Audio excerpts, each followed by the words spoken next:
चलिए हम यहाँ पे स्टार्ट करने जा रहे हैं, that is the important thing. और जो हम यहाँ पे स्टार्ट करने जा रहे हैं, that was not a part of your FR financial reporting paper, but recently it is included in your curriculum, although it is the part of your SPR, that is strategic business reporting, but since it is also included in financial reporting paper, so let's understand that what it is. अच्छा, अब basically हम देखने क्या जा रहे हैं, हम देखने जा रहे हैं यहाँ पर that is the impairment of financial asset. If you remember कि impairment क्या था? Impairment as per IAS 36, impairment was a fall in the value of an asset. Fall in the value of an asset, asset की value में जो decline आता है, that is known as what? Impairment. गौर से सुनिएगा जरा। impairment का मतलब होता है that is decline in the value of an asset. Asset की value में जो decline आ रहा है, that is known as what? The impairment. अच्छा, उसी IAS 36 के अंदर हमने कुछ एक्सक्लूजन देखी थी कि IAS 36 does not applies to inventory, IAS 36 does not applies to IAS 41, IAS 36 does not apply to IAS 40 fair value model, IAS 36 does not applies to financial asset IFRS 9। जी हाँ, क्यों? देखिए, जहां पर भी वो एक्सक्लूजन थी ना, वो इसलिए थी क्योंकि उसका रेलेवेंट अकाउंटिंग स्टैंडर्ड इटसेल्फ उसकी इंपेयरमेंट सिखाता है। IS2 की इंपेयरमेंट उसी के अंदर इनकॉर्पोरेटेड है। Inventory shall be recorded at the lower of cost और एनआरवी। तो उसका मतलब उसकी रिकवरेबल अमाउंट या उसकी एनआरवी या उसकी जो इंपेयरमेंट है वो IS2 के अंदर ही डील की गई थी। इसी तरीके से IS40 का फेयर वैल्यू मॉडल, हम ऑलरेडी उसको फेयर वैल्यू पे रिकॉर्ड कर रहे हैं, तो उसकी डिक्लाइन के अंदर जो लॉस आया था वो पीएनएल ने चार्ज कर दिया। इसी तरीके से फाइनेंशियल एसेट IFRS 9 की जो इंपेयरमेंट है वो भी इसी के अंदर डिस्कस की गई है, इसीलिए उसको IAS 36 के एक्सक्लूड कर दिया गया था। Now let's try to understand कि यहां पर है क्या, गौर से सुनिएगा। अच्छा, इंपेयरमेंट के अंदर एक टर्म इंट्रोड्यूस की गई जिसका नाम है क्रेडिट रिस्क। अभी मैंने आपके सामने क्रेडिट रिस्क के बारे में, यानी कि हमने डिस्क्लोजर में डिस्कस किया था कि क्रेडिट रिस्क, अच्छा क्रेडिट रिस्क है क्या? It's a risk of it's a risk of non payment it's a risk of non payment of investment और इंटरेस्ट यानी कि एक रिस्क, किस चीज का रिस्क है कि आपने जो अमाउंट इन्वेस्ट की थी, आपको वो अमाउंट ना मिले या उसका इंटरेस्ट अगर ना मिले, that is known as what the credit risk. Credit risk means the amount which you have invested and there is a risk that the amount which you have invested you will not get the amount back, or interest on that amount will not be recovered, so that is known as what? The credit risk। इसको normally हम यहाँ पर कहते हैं credit risk, इसको normally यहाँ पर credit risk कहा जाता है। यानी कि अगर आपके पास कोई ऐसी अमाउंट है जो आपको लग रहा है कि नहीं रिकवर होगी, फॉर एग्जांपल लोन रिसीवेबल, आपने किसी को लोन दिया था, आपने उस अमाउंट रिकवर करनी है, now there is a possibility कि आपको प्रिंसिपल अमाउंट ना मिले या उसकी इंटरेस्ट की अमाउंट आपको ना मिले या इवन उसकी पेमेंट के अंदर 30 डेज का डिले आ जाए। जी हाँ, याद रखिएगा, IFRS ये कहता है कि if there is a delay is more than 30 days, यानी कि अगर 30 डेज का टाइम पीरियड लैप्स कर जाता है, for example if the due date was 31st of December और 30 डेज एक्स्ट्रा हो चुके हैं, यानी कि ड्यू डेट के बाद अगर आपके पास 30 डेज और पास कर जाते हैं, यानी कि जनवरी का एंड आ जाता है, तो याद रखिएगा that is something which you can say that it's a credit risk. It's a credit risk. अगर 30 डेज पास कर जाते हैं, लैप्स कर जाते हैं, so that is known as what? The credit risk. इसको क्रेडिट रिस्क कहा जाता है। अच्छा, अब करें क्या इसके लिए करें क्या? तो इसके लिए फिर यहां पर IFRS 9 ने एक मॉडल इंट्रोड्यूस कराया, उसका नाम रखा गया एक्सपेक्टेड क्रेडिट लॉस। इसको नॉर्मली ECL कहते हैं, एक्सपेक्टेड क्रेडिट लॉस। अच्छा, एक्सपेक्टेड क्रेडिट लॉस का मतलब क्या है? यानी कि आपका जो क्रेडिट रिस्क था उसके ऊपर अगर आपको अमाउंट रिकवर नहीं हो रही है, so it means that is known as what? The credit loss. इसकी एग्जांपल यू समझिएगा, एक्सपेक्टेड क्रेडिट लॉस को IFRS किस तरीके से डिफाइन करता है, यानी कि expected amount to be recovered, expect यानी कि आपकी जो अमाउंट रिकवर करनी थी, expected amount to be recovered, यानी कि आपको जो अमाउंट रिकवर करनी थी, let's say that was 200 million, that was 200 million. इसी तरीके से अमाउंट रिकवर्ड, आपको जो अमाउंट रिकवर हो गई है या जो अमाउंट आप रिकवर कर लेंगे, that is let's say 170 million, it means कि जो आपका अमाउंट एक्सपेक्टेड था उससे कम अमाउंट आपको रिकवर हो रही है. So that is the difference of 30 million is basically the credit loss. That is basically the credit loss. इसको क्रेडिट लॉस नॉर्मली कहा जाएगा, इसको क्रेडिट लॉस कहा जाएगा. यानी कि देखिए, याद रखिएगा, लॉस अभी हुआ नहीं है. आपने लोन रिसीवेबल लिया था 3 साल का, 4 साल का, बट आपको 200 की अमाउंट रिकवर करनी थी, and so far you are expecting कि आपको सिर्फ 170 की अमाउंट रिकवर होगी. इट मींस 30 मिलियन की वो अमाउंट है जो रिकवर नहीं होगी. याद रखिएगा, ये लॉस अभी अराइज हुआ नहीं है, ये लॉस अराइज हो सकता है. So it's a credit loss. हम फिर इसकी प्रेजेंट वैल्यू कैलकुलेट करेंगे, क्योंकि ये फ्यूचर का लॉस है. तो हम इसकी जब प्रेजेंट वैल्यू कैलकुलेट करेंगे, लेट्स से 10% के ऊपर, तो जो भी अमाउंट आपके पास यहां पर आएगी, इस अमाउंट को हम कहेंगे it's an expected credit loss. It's an expected credit loss. इसको एक्सपेक्ट यानी कि दो टर्म्स हैं, एक है क्रेडिट लॉस और एक है expected credit loss. Expected credit loss is basically the present value. Expected credit loss is basically the present value of credit loss. It's the present value of credit loss. पहले यहां तक बात समझाएं, जरा समझ में आ रही है कि हम यहां पे देखने जा रहे हैं फाइनेंशियल एसेट की impairment. If you have invested in the debenture, bond, loan notes या प्रेफरेंस शेयर्स के अंदर आपने इन्वेस्टमेंट की है, so there is a chance कि आपको आपकी प्रिंसिपल अमाउंट या इंटरेस्ट पे ना हो. यानी कि इसको हम कहेंगे credit risk. That is the risk or the chance of non-payment of the principal amount or the interest amount. That is known as what the credit risk. अब इस क्रेडिट रिस्क के रिलेटेड IFRS 9 ने एक model introduce कराया, that is known as what the expected credit loss. Now expected credit loss कैसे होगा कि expected amount जो आपने की थी, दैट इज कि आपको इतना कैश फ्लो मिलेगा, that was contractual cash flow. कि आपने कहा था ये कॉन्ट्रैक्ट, इसको एक्सपेक्टेड अमाउंट ला लें, it's a contractual cash flow कि आपको इतना कॉन्ट्रैक्चुअल कैश फ्लो मिलेगा, इतना कॉन्ट्रैक्चुअल कैश फ्लो मिलेगा, दैट इज 200. और अब आपको लग रहा है कि अमाउंट रिकवर्ड या एक्सपेक्टेड अमाउंट रिकवर्ड कि आपको 170 मिलेंगे. अभी अभी नहीं, इन फ्यूचर आपको 200 का कैश फ्लो का कमिटमेंट था, 170 अब आपकी एक्सपेक्टेशन. इट मींस 30 का डेफिशिएंट आ रहा है, 30 का शॉर्टफॉल आ रहा है. दैट 30 का shortfall is known as what the credit loss. अब ये फ्यूचर का क्रेडिट लॉस है, हमने इसकी प्रेजेंट वैल्यू कैलकुलेट की, so this amount now will be known as what, the expected credit loss. पहले मुझे बताएं जरा, यहां तक क्लियर है कि what is expected credit loss? It's the present value of credit loss. What is credit loss? It's a difference of the contractual cash flow and the expected cash flow. It's a difference of contractual cash flow and the expected cash flow. It's a difference of what? The contractual cash flow. Contractual cash flow and the expected cash flow. It's a difference of contractual cash flow and the expected cash flow. And the expected cash flow. So इन दोनों का जो difference है, जो difference आपके पास आ रहा है, that is known as what the credit loss. और जब हम उसकी प्रेजेंट वैल्यू कैलकुलेट कर लेंगे, so this will be known as what the expected credit loss. मुझे बताएं, क्या यहां तक बात क्लियर है?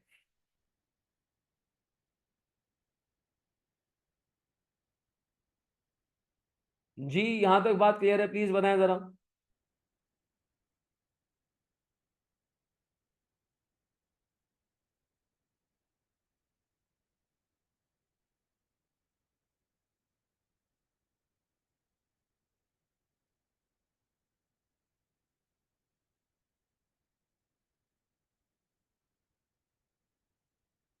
जी मुस्कान, बिल्कुल. असल में होता ये है कि प्रैक्टिकली स्पीकिंग कि अगर फॉर एग्जांपल मैंने कंपनी को या किसी भी इंडिविजुअल को दिया है, अब मुझे उसकी फाइनेंशियल स्टेबिलिटी नजर आ रही है कि इतनी खास नहीं है, और a customer might going to the bankruptcy. अब होगा ये कि जिसको मैंने लोन दिया था, अगर वो बैंक्रप्सी में फाइल करता है, तो कोई ना कोई एक एक्सपेक्टेड परसेंटेज होती है जो कि ऑफिशियल रिसीवर, क्योंकि जब बैंक्रप्सी में जाते हैं तो इट्स अ प्रॉपर इवेंट जिसके अंदर कोर्ट के थ्रू आप जाते हैं, एंड देन आप बैंक्रप्सी फाइल करते हैं, कोर्ट उसके तमाम एसेट्स को कॉन्फिस्केट करता है. आफ्टर कॉन्फिस्केटिंग ऑल द एसेट्स, एक परसेंटेज एस्टिमेट की जाती है कि every creditor will receive let's say 30%. कि आपने जो भी अमाउंट लोन दिया था उसका आपको 30%, 40%, 70% या 80% अमाउंट आपको रिकवर होगा. तो एक एक्सपेक्टेड परसेंटेज आपको पता चल जाती है कि यार out of that total amount I will be recovering that percentage. Are you getting my point Muskan? तो आपको वहां पर एक आइडिया हो जाता है, एक आपको एक हिंट दे दी जाती है, एक्सपेक्टेशन दे दी जाती है कि अब आपको इतनी अमाउंट रिकवर होगी, क्योंकि दैट पर्टिकुलर बिजनेस और organisation is in the financial difficulties and they have filed a bankruptcy. तो अब आप एज ए क्रेडिटर आपको पूरी अमाउंट रिकवर नहीं होगी, गवर्नमेंट या ऑफिशियल रिसीवर या ऑफिशियल लिक्विडेटर जो कि बिजनेस को डिसॉल्व कर रहा है, लिक्विडेट कर रहा है, बैंकरप्टेसी को, पूरे इवेंट को यहाँ पर प्रोसेस को रन कर रहा है, सो वो आपको एक एक्सपेक्टेड परसेंटेज दे देगा कि out of that you will be getting 60% of it. Muskan, are you getting a point?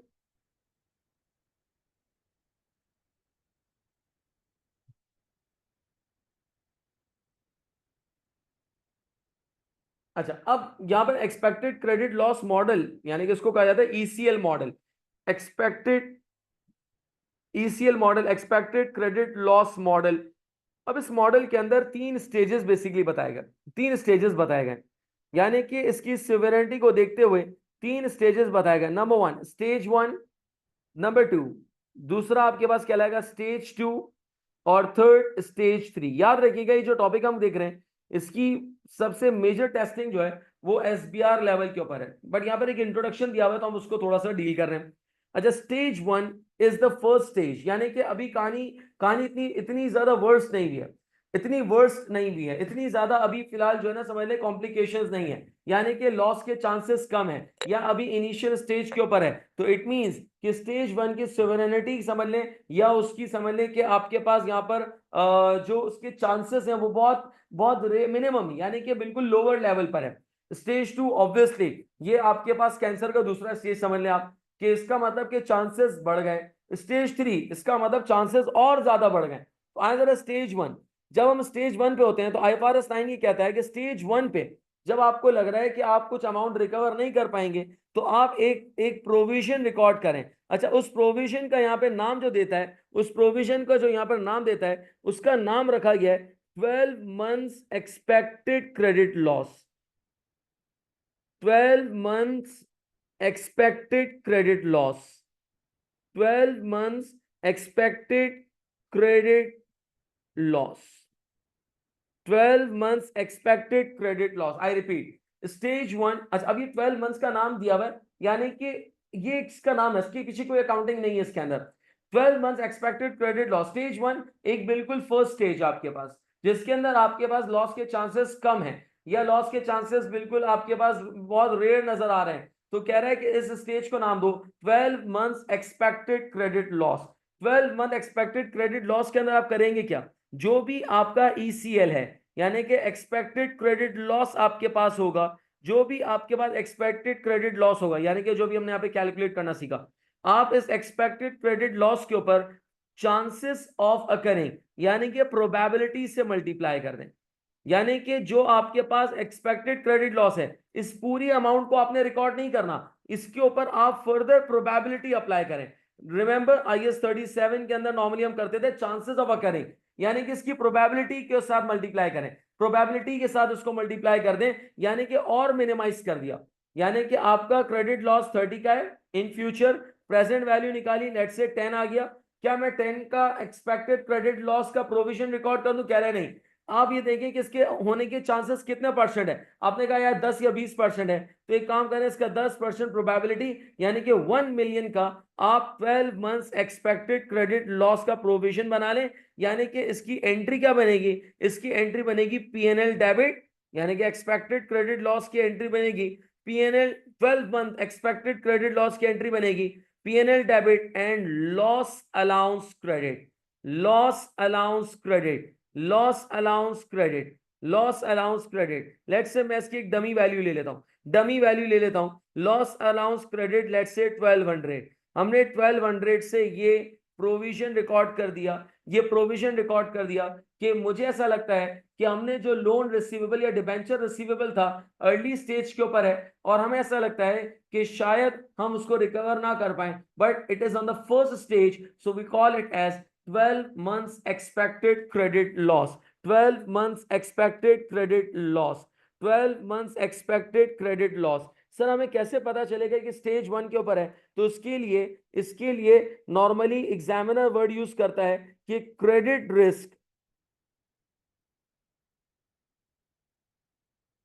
Risk has not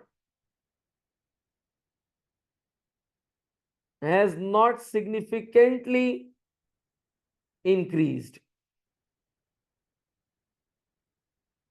has not significantly increased, यानी कि हमें कैसे पता चलेगा हैज नॉट सिग्निफिकेंटली इंक्रीज, हमें कैसे पता चलेगा कि ये इनिशियल स्टेज के ऊपर है?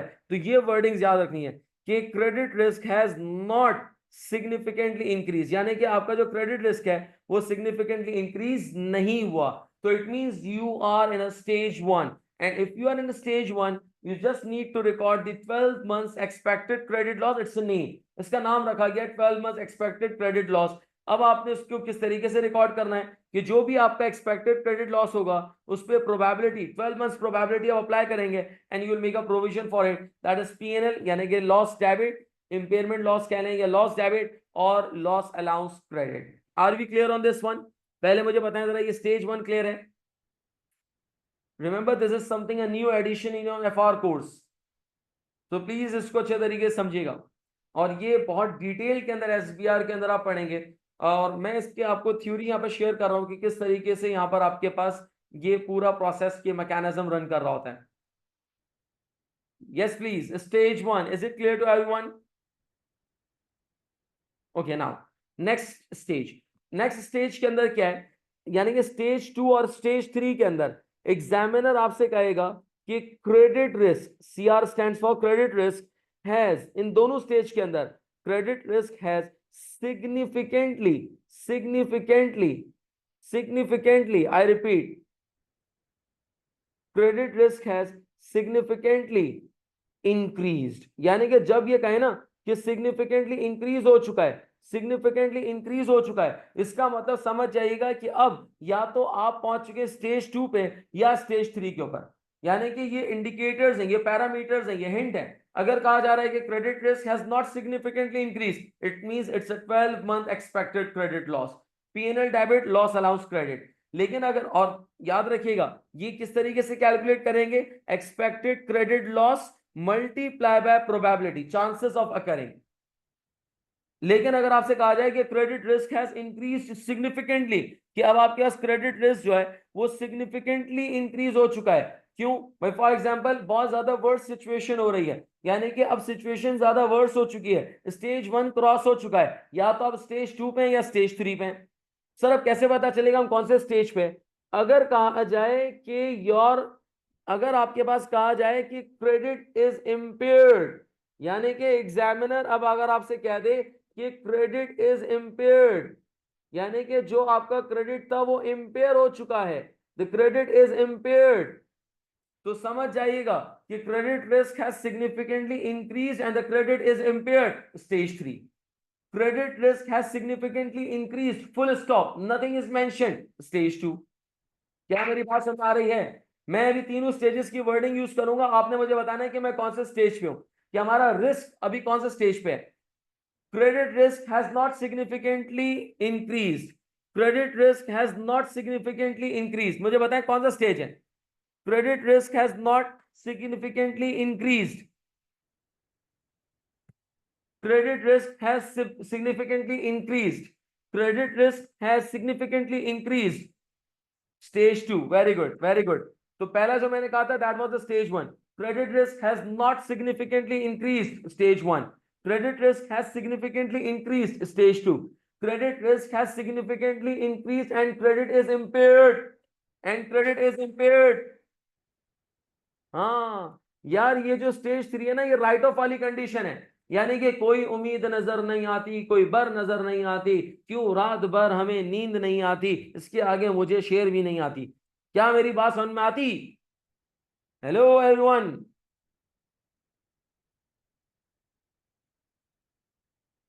यस आती. वेरी गुड मुस्कान. अच्छा, अब हम करने क्या जा रहे हैं, सुनिएगा जरा गौर से. स्टेज 2 और स्टेज 3, इन दोनों के लिए आईएफआरएस कहता है कि 12 मंथ्स क्रेडिट लॉस नहीं है, इसका नाम अलग से रखा, इसका नाम रखा था 12 मंथ क्रेडिट लॉस, इसका नाम रख रहा है life time credit loss. Life time ये नाम रखा गया है, कुछ नहीं मिला तो ये उल्टे सीधे नाम रख दिए, कुछ नहीं मिला तो उल्टे सीधे नाम रख दिए. इसको life time expected credit loss कहा जाता है, इसको कहा जाता है life time expected credit loss, दोनों मॉडल में, दोनों स्टेजेस में. इसको दोनों में डिफरेंस है, लेकिन क्या डिफरेंस है अभी देखते हैं। Life time expected credit loss कहा जाएगा, इसका नाम दिया गया life time expected credit loss. याद रहे स्टेज 1 पे अगर है तो it's a 12 month expected credit loss, stage 2 और 3 में so it's a life time expected credit loss.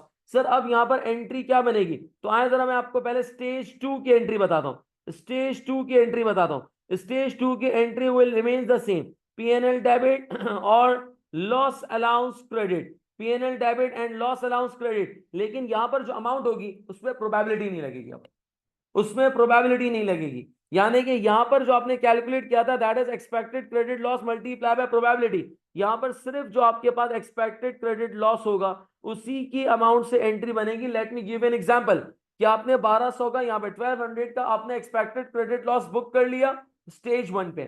अब ईयर 2 के एंड पे, लेट्स से ईयर 2 के एंड पे, now it has significantly increased but no impairment, significantly increase but no impairment, और अब आपका एक्सपेक्टेड क्रेडिट लॉस आ रहा है, प्रोबेबिलिटी नहीं, एक्सपेक्टेड क्रेडिट लॉस, इसकी बात कर रहा हूं। एक्सपेक्टेड क्रेडिट लॉस आपका आ रहा है 1800 का, तो आप 1200 का ऑलरेडी पीएनएल में चार्ज कर चुके थे, प्रोबेबिलिटी नहीं लगेगी, नो प्रोबेबिलिटी, नो प्रोबेबिलिटी। 1800 आपके पास एक्सपेक्टेड क्रेडिट लॉस आ रहा है, ऑलरेडी 1200 का बुक कर चुके थे, दैट मींस के 600 से मैं और अपना लॉस का प्रोविजन इंक्रीज करूंगा। ये मैंने स्टेज 2 का बताया है, क्रेडिट रिस्क है सिग्निफिकेंटली इंक्रीज। क्या यहां तक बात समझ में आ रही है? गौर से बताएं जरा प्लीज, गौर से देख के बताएं जरा please.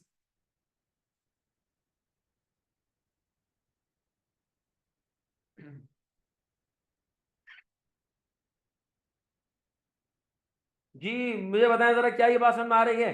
Stage 1 12 month expected credit loss calculate कैसे करेंगे? Expected credit loss multiply by probability, provision की एंट्री बनेगी PNL debit loss allowance credit. अगर आपका वो लॉस, वो रिस्क स्टेज 2 पे चला गया है, it has significantly increase, so it means अब एंट्री क्या बनेगी? एंट्री वही बनेगी PNL debit loss allowance credit, but जो अमाउंट होगी या जो आपका क्लोजिंग अमाउंट होगी that would be the expected credit loss. उसको आपने प्रीवियस ईयर के लॉस से कंपेयर करना है, जो भी इंक्रीज होगा वो आपने पीएनएल में चार्ज कर देना है। द थिंग इज कि स्टेज 2 के अंदर प्रोबेबिलिटी नहीं लगेगी, क्यों? क्योंकि चांसेस बढ़ चुके हैं, अब सिग्निफिकेंटली इंक्रीज हो गया, so there is no probability percentage is required to calculate the amount of expected credit loss.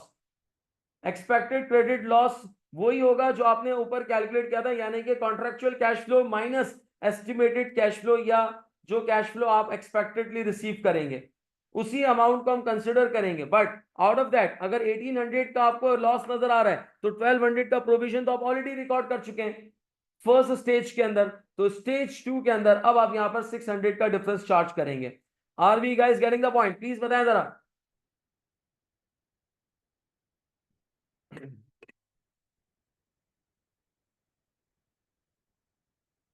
बिल्कुल हो सकता है। मुस्कान कह रही है सर व्हाट इफ, कि अगर डायरेक्टली स्टेज 2 आ जाए, बिल्कुल हो सकता है। सर आपको लग रहा है कि सिचुएशन बिल्कुल ही वर्स, सिग्निफिकेंटली इंक्रीज, तो उसका मतलब आपने कोई भी प्रोविजन पहले रिकॉर्ड नहीं किया और आपका एक्सपेक्टेड क्रेडिट लॉस 1800 आ रहा है। तो अब आप मुस्कान आप ही बताएं कि ये एंट्री क्या बनेगी और कितने से बनेगी? अगर स्टेज 1 नहीं था, आप डायरेक्ट स्टेज 2, कैंसर के स्टेज 2 पे ये पहुंच चुका है, यानी कि एक्सपेक्टेड क्रेडिट लॉस स्टेज 2 पे डायरेक्टली आ गया, स्टेज 1 नहीं था, तो उसका मतलब ये कि आपने प्रीवियसली कोई भी प्रोविजन रिकॉर्ड नहीं किया। तो आप मुझे बताएं कि स्टेज 2 पे एक्सपेक्टेड क्रेडिट लॉस की एंट्री क्या बनेगी और किस अमाउंट से बनेगी? लेट्स से वो अमाउंट 1800 ही है। Very good, excellent, very good, nice. Muskan are be clear on this one now? 1800 से एंट्री बन जाएगी, बिल्कुल। चलिए जनाब, अब आते हैं जरा स्टेज 3। ये फाइनल स्टेज है जिसमें कह रहा है कि significantly increase and the credit is impaired. क्या मतलब? क्रेडिट इंपेयर हो गया भाई, भूल जा, भूल जा। इन्ना लिल्लाहि व इन्ना इलैहि राजिऊन, खत्म, गया, अब कुछ मिलने वाला नहीं है, नहीं मिलेगा। एक्सपेक्टेड क्रेडिट लॉस आपका हो चुका है इम्पेयर्ड, यानी कि क्रेडिट इज इम्पेयर्ड। अब क्या करें? तो उसके लिए भी नाम तो यही रखा, life time expected credit loss, life time expected credit loss. But इसकी जो अकाउंटिंग एंट्री बनेगी वो अब बनेगी PNL debit and financial asset credit, जितने से भी आपका लॉस हो रहा है। जरूरी नहीं कि पूरा फाइनेंशियल एसेट इंपेयर हो जाए, जरूरी नहीं है कि पूरा फाइनेंशियल एसेट इंपेयर हो जाए। भाई अगर फॉर एग्जाम्पल 200 मिलियन थे गवर्नमेंट ने या ऑफिशियल रिसीवर ने कहा है कि आपको 40 मिलियन मिलेंगे, 200 में से 40 मिल जाएंगे तो 160 एम्पेयर हो गया, तो हम 160 से फाइनेंशियल एसेट को क्रेडिट कर देंगे। क्यों? क्योंकि अब ये राइट ऑफ हो रहा है, अब ये राइट ऑफ हो रहा है। क्या मेरी बात समझ में आ रही है? So P&L will be debited or financial asset will be credited. P&L will be debited and financial asset will be credited. ये मैंने बताई आपको थर्ड स्टेज की एंट्री। थर्ड स्टेज के अंदर हम फाइनेंशियल एसेट को कंप्लीटली राइट ऑफ कर देंगे।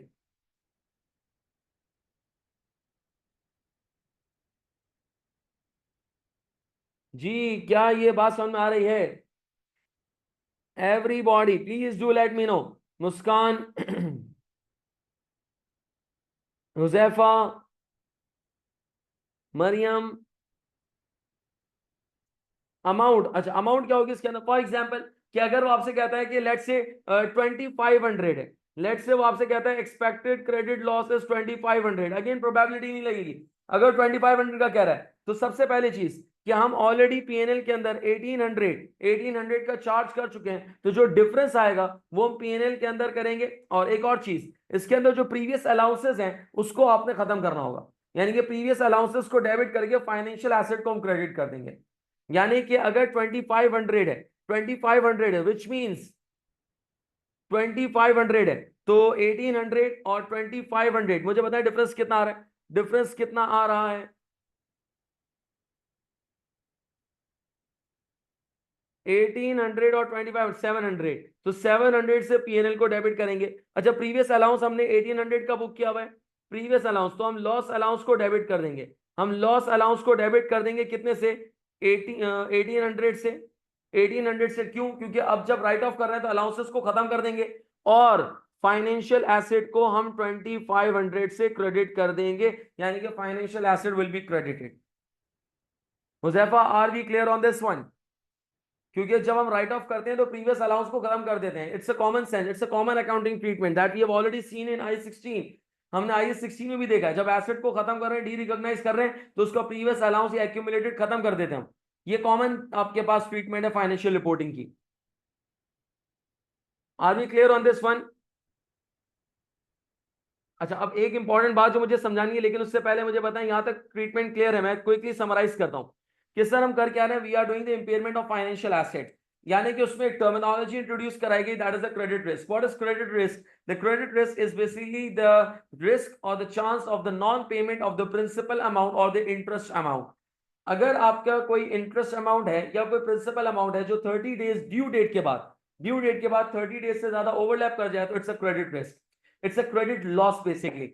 अब यहाँ पर क्रेडिट लॉस का वर्ड यूज किया गया। What is credit loss? कि आपका जो कॉन्ट्रेक्चुअल कैश फ्लो था और उसके बाद एक्सपेक्टेड कैश फ्लो, कि आपको कम अमाउंट रिसीव हो रही है, उन दोनों का जो डिफरेंस है, उन दोनों का जो डिफरेंस है वो आपके पास क्रेडिट लॉस आ जाएगा। मैं इस क्रेडिट लॉस की प्रेजेंट वैल्यू को कैलकुलेट करूंगा, एक प्रेजेंट वैल्यू को कैलकुलेट करूंगा, उसको हम कहेंगे expected credit loss. Present value of credit loss, it means it's an expected credit loss. Expected credit loss मेरे पास आ गया। अब उस एक्सपेक्टेड क्रेडिट लॉस को रिकॉग्नाइज करने के लिए तीन मॉडल्स, तीन स्टेजेस बताएगा। लॉस के तीन स्टेजेस हैं। Stage 1 it's a normal stage, stage 2 it's a moderate stage, stage 3 it's an adverse stage. Stage 1 के अंदर उसने नाम दिया, स्टेज 1 के अंदर उसने नाम दिया कि हम जब प्रोविजन रिकॉर्ड करेंगे तो उसका नाम रखेंगे 12 मंथ्स एक्सपेक्टेड क्रेडिट लॉस। अब कैसे पता चलेगा कि स्टेज 1 है, 2 है या 3 है? So mark my words, credit risk has not significantly increased, stage 1. Credit risk has significantly increased, stage 2. Credit risk has significantly increased and the credit is impaired, stage 3. अगर स्टेज 1 है तो 12 month expected credit loss calculate करेंगे। कैसे? जो भी आपका expected credit loss है, it means the difference of the contractual cash flow and the expected cash flow, उसके ऊपर प्रोबेबिलिटी अप्लाई करेंगे and then we will have expected credit loss, will make an allowance for this one, PNL debit and loss allowance credit. फिर इसके बाद अगर आपको लगता है 6-8 महीने बाद या साल बाद आपका स्टेज 2 यानी कि सिग्निफिकेंटली इंक्रीज कर गया क्रेडिट रिस्क, तो अब उसके अंदर आपने ऑब्वियसली देखना पड़ेगा कि कितना इंक्रीज कर दिया है, तो उसके लिए हम एक्सपेक्टेड क्रेडिट लॉस को कैलकुलेट करेंगे, लेकिन उस पर प्रोबेबिलिटी नहीं लगाएंगे। जो भी आपका एक्सपेक्टेड क्रेडिट लॉस होगा उसको हम कंसिडर करेंगे, ऑलरेडी कितना प्रोविजन हमने बनाया हुआ था उससे कंपेयर करेंगे, whatever the difference is will be charged to P&L debit and loss allowance credit. Sir दोनों में एंट्री सेम है, ईसीएल को कैलकुलेट करने का तरीका डिफरेंट है। यहां पर कैलकुलेट किया बाय मल्टीप्लाइंग द प्रोबेबिलिटी, यहां पर डायरेक्टली एक्सपेक्टेड क्रेडिट लॉस को हमने ट्रीट कर लिया है। That was the stage 2। Stage 3 पे जब हम मूव करेंगे, so how we going to calculate the stage 3, how we going to identify the stage 3 that the credit is impaired. Impaired means that there are rare chances the customer or the company is gone into bankrupt or is going to be liquidated. It means a few amount will be recovered. It means कि मुझे पूरी amount recover नहीं होने वाली. So whatever the amount that we are going to recover, we need to identify and the rest will be considered as expected credit loss. For instance कि अगर expected credit loss हमारे पास आ रहा है that is 2500. So which means that we have already recognized in P&L that is 1800. 1800 we have already recognized in the previous years like 1200 and 600. So additionally 700 will be recognized in P&L. Whatever the allowances that we have recognized will be reversed back, and the main and the important thing is now the financial asset will be deleted. Financial asset will be credited. So now the financial asset will be credited by 2500. क्या यहां तक मेरी बात समझ में आ रही है? प्लीज बताएं जरा, यहां तक सबको क्लियर है? जी जनाब, यहां तक सबको क्लियर है? अच्छा, अब जो इंपॉर्टेंट बात मैं बताने जा रहा हूं, जो एमसीक्यूज में, थ्योरेटिकल एमसीक्यूज में एग्जामिनर पूछ सकता है, याद रखिएगा स्टेज 1 में, यार अभी आपका डिबेंचर बॉन्ड रिसीवेबल चल रहा है, आपको ऐसा लग रहा है 5 या 10 साल का या 15 साल का बॉन्ड है, आपको ऐसा लग रहा है नहीं पैसे मिलेंगे, लेकिन अभी तो आपकी अमाउंट इन्वेस्टेड है ना, तो आपको इंटरेस्ट तो मिल रहा होगा। तो हम जो टेबल बनाते थे, याद करें, एमोटाइज कॉस्ट का टेबल बनाते थे, वहां पर जो आप इंटरेस्ट कैलकुलेट करेंगे, वो जो आप इंटरेस्ट की परसेंटेज आप लगाएंगे, वो इंटरेस्ट की परसेंटेज आप ग्रॉस अमाउंट पे लगाएंगे। क्या मतलब, जो आपका अकाउंट या जो आपका फाइनेंशियल एसेट था उस पे आप अपनी परसेंटेज लगाएंगे, उसी पे आप अपनी परसेंटेज लगाएंगे, ग्रॉस अमाउंट के ऊपर लगाएंगे। For example if it was the $5000, अगर वो $5000 का रिसीवेबल था, सो it means now the gross amount is $5000। So 5000, although हमने उसमें से 1200 का प्रोविजन बना लिया है, 1200 का हमने लॉस बुक कर लिया है, लेकिन हम उसमें से माइनस नहीं करेंगे। Interest will be calculated on $5000। इसी तरीके से अगर आप स्टेज 2 में हैं, अगेन स्टेज 2 के अंदर भी इंटरेस्ट आपको मिल रहा होगा। इंटरेस्ट इनकम जो आप कैलकुलेट करेंगे, जो पीएनएल में रिकॉर्ड करेंगे, जो इफेक्टिव रेट आप अप्लाई करेंगे, जो परसेंटेज आप अप्लाई करेंगे, again it will be applied on the gross amount, यानी कि $5000 पे ही अप्लाई करेंगे। स्टेज 3 की ट्रीटमेंट आप लोग बताएं मुझे जरा, स्टेज 3 की ट्रीटमेंट आप लोग मुझे बताएं कि स्टेज 3 के अंदर इंटरेस्ट इनकम, स्टेज 3 के अंदर जो इंटरेस्ट इनकम की परसेंटेज लगेगी, स्टेज 3 के अंदर जो इंटरेस्ट इनकम की परसेंटेज लगेगी, आप लोग मुझे बताएं जरा किस अमाउंट पे लगेगी। करें जरा, ट्राई करें, थोड़ा सा दिमाग चलाएं, कोई मतलब कोई बहुत तोप चीज नहीं है इसके अंदर, आप खुद भी सोच सकते हैं इस बारे में। 2500, यस, वेरी गुड हुजैफा। और इसके अलावा मुस्कान, मरियम, स्टेज 3 के अंदर जो इंटरेस्ट की परसेंटेज लगेगी वो किस अमाउंट पे लगेगी?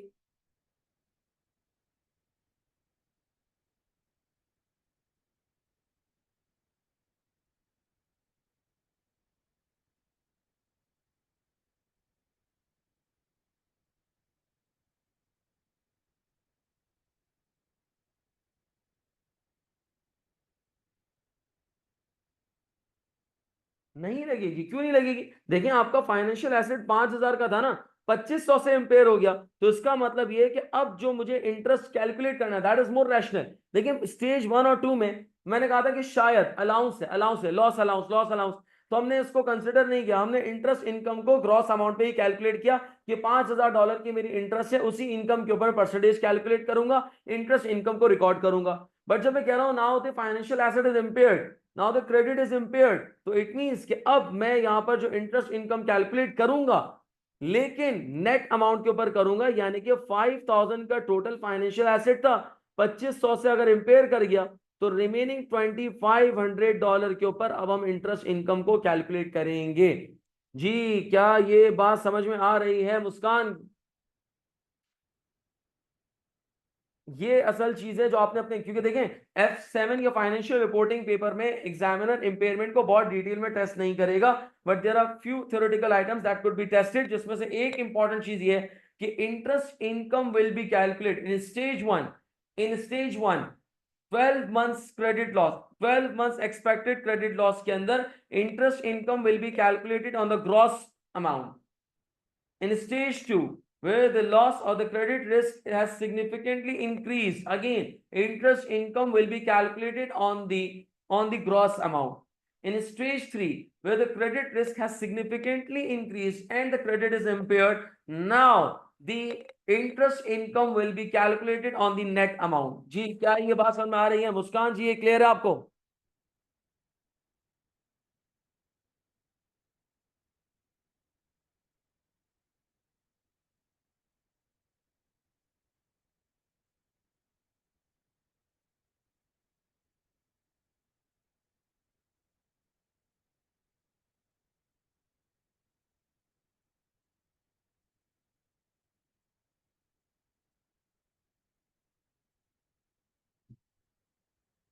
जी बाकी मुझे बता दें जरा प्लीज, यहाँ तक क्लियर है?